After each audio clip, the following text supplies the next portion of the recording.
UP की राजनीति में विगत चुनाव काफी ज्यादा महत्वपूर्ण था। हम बात कर रहे हैं विधानसभा चुनाव की। विधानसभा चुनाव के उस दौर में जनपद बाराबंकी से एक चेहरा काफी ज्यादा चर्चाओं में आया था और ये हाथी पर सवार था, यानी कि बहुजन समाज पार्टी से आप सदर विधानसभा के लिए प्रत्याशी रहे।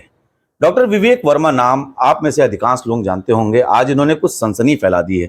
सबसे पहले तो हम ये जानेंगे कि यहाँ से चुनाव में इनको शिकस्त मिलने के बाद इनका जीवन कैसा रहा। डॉक्टर विवेक साहब, आपका बहुत बहुत स्वागत है। विधानसभा में आपको शिकस्त मिली, उस शिकस्त के बाद से अब तक आपका समय कैसे कटा? मैं इसको शिकस्त नहीं मानता हूं, मैं इसको जनता का अपार स्नेह और प्रेम मानता हूं। और पार्टी की नीतियों के चलते और जिस तरह मैंने अपने आप को समाज के बीच में प्रदर्शित किया है और जो मेरी मतदाता लोग रहे, मैं उनका विशेष आभार व्यक्त करता हूं, जिन्होंने मुझे तहे दिल से मुझे प्यार किया है। और आज भी वो इसी प्रयास में है कि अगर डॉक्टर साहब राजनीति में कदम रखे हैं तो डॉक्टर साहब अपना कदम पीछे कभी ना हटाइए। मैं उसी प्रयास में हमेशा यही रहता हूँ। बड़ी मजबूत सवारी मानी जाती है हाथी की। कहते हैं कि जब गज चलता है तो अच्छे अच्छे रास्ता देते हैं। आप गज पर ही सवार थे, तो ऐसा क्या कारण हो गया कि आपको उससे उतरना पड़ रहा है?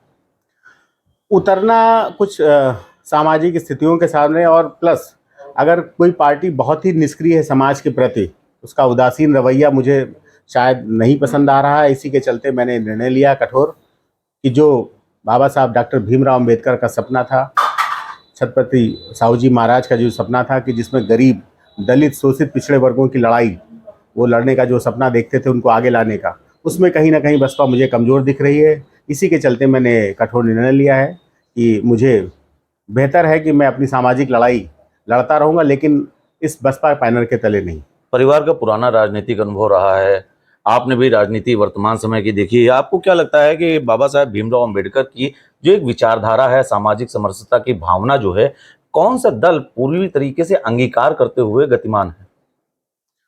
सारी पार्टियां इसी प्रयास में हैं कि डॉक्टर बाबा साहब भीमराव अम्बेडकर का जो सपना है, वो एक जनमानस ऐसे थे जिसको कहना चाहिए कि वो अगर पूरी तरीके से अगर इम्प्लीमेंट हो जाए तो हमें लगता है कि जो समता समरसता का जो समाज है वो स्थापित होने देर में कोई किसी प्रकार की देरी नहीं आएगी। बाबा साहब का जो संविधान जो हमको ताकत देता है।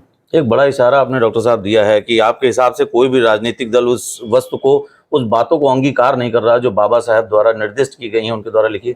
क्या कोई ऐसा इरादा तो नहीं कि स्वयं कोई राजनीतिक दल खड़ा करना चाह रहा नहीं नहीं, मेरा ऐसा कोई इरादा नहीं। और बहुत सारी राजनीतिक पार्टियां हैं जो आज की डेट में अच्छा काम कर रही हैं, और मैं यही मानता हूं अपने आप को कि मेरा यही प्रयास रहता है कि मेरे माध्यम से जो बाबा साहब डॉक्टर भीमराव अम्बेडकर का सपना, जिसमें गरीब व्यक्ति जरूर लाभान्वित हो, मैं उसी प्रयास में अपनी लड़ाई अनवरत जारी रखूंगा। मायावती जी ने निकाय चुनाव को लेकर अभी पार्टी कार्यालय में एक प्रेस कॉन्फ्रेंस की। उन्होंने कहा कि हम निकाय चुनाव में पूरी ताकत से लड़ेंगे। निकाय चुनाव की आचार संहिता के बीच में ही पार्टी से ऐसे फैसला लेना, किस प्रकार से आपने ये फैसला लिया? किसको आपने अपना आवेदन भेजा है? आप निरस्त कराना चाह रहे हैं अपनी सदस्यता? नहीं, मैंने अपनी पार्टी का इस्तीफा जो दिया है जिलाध्यक्ष के माध्यम से उनको प्रेषित कर दिया है और उनको सूचित कर दिया है कि मैं अब बसपा की सदस्यता इस्तीफा दे रहा हूँ। अच्छा, राजनीति में हमेशा लाभ और नुकसान देखा जरूर जाता है डॉक्टर साहब, आदमी व्यक्तिगत तौर पर इसे माने अथवा न माने। आपको क्या लगता है डॉक्टर विवेक वर्मा को as a doctor, as a social worker, what are you thinking? आपको फायदा मिला, नुकसान मिला, क्या कुछ आपका अनुभव रहा? मेरा अनुभव बहुत ही सकारात्मक रहा है इस चुनाव के बाद। और इस चुनाव के बाद मुझे कहीं से नहीं लगता कि मैंने इस चुनाव में अपनी कोई हार किसी प्रकार की हासिल की। मैं यही सोचता हूँ कि शायद ये जो लड़ाई है ये कहीं ना कहीं हमको उस दिशा में जरूर ले जाने का प्रयास कर रही है, जिसमें समाज का हर वर्ग मुझसे आके कहता है कि डॉक्टर साहब, आपको राजनीति के क्षेत्र में जरूर रहना है, आप अपनी सक्रियता जरूर बनाए रखिए और ये जरूर समाज को बताते रहिए कि आप हमेशा गरीबों की लड़ाई की लड़ने के लिए आगे रहते हैं। डॉक्टर साहब, अंतिम सवाल हमारा, अब आप एक राजनेता नहीं रह गए हैं, अब आप बाराबंकी के एक आम नागरिक बन गए हैं। बतौर आम नागरिक डॉक्टर विवेक वर्मा क्या सोच रहे हैं कि निकाय चुनाव में बाराबंकी से उत्तर प्रदेश में किस राजनीतिक दल का दबदबा कायम हो सकता है?